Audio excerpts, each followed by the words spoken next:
Kai to Ridwan AMR mai waka.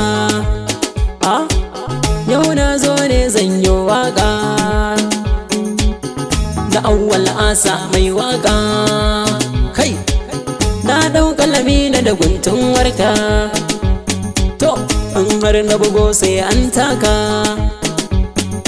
Yau zance zan bana yin shakka, to mu rike Allah kada ne shirka. To jama'a ku fito zanyo zance.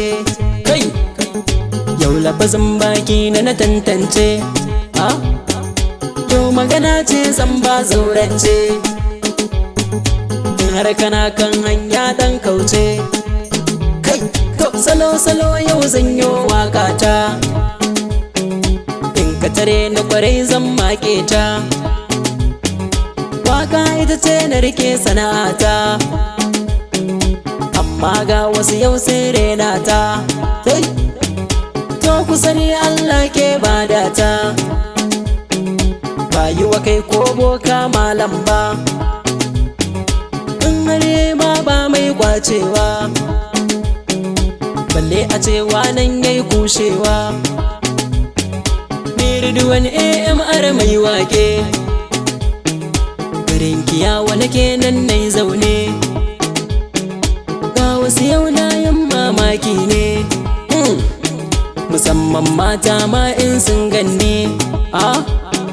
Sai ka ji sun ce dan karami ne. Ni kwa ina nan gefe nai zaune, na yi shiru ni kwa na toshe kunne. Ga sa gefe na suna, wannan ikon duka na mai sama ne. Haka to lokacin me zo sai an yi da mu, ko da ba kwaso sai mun faga mu. Na fafara koko yau ta damu, a wanda zai sha sai kana da rabo.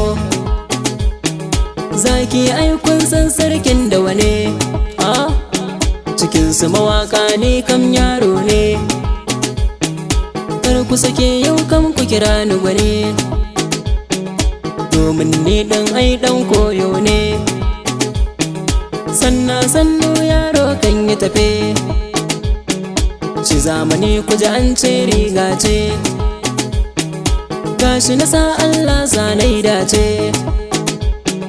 yanzu masoya na sai ku tantance. Mun gwanda da guna, dali da ko mun zama guda abu dai. Kamar kurna da magariya kun san ba a rabe su fagen zance, sai dai a baka.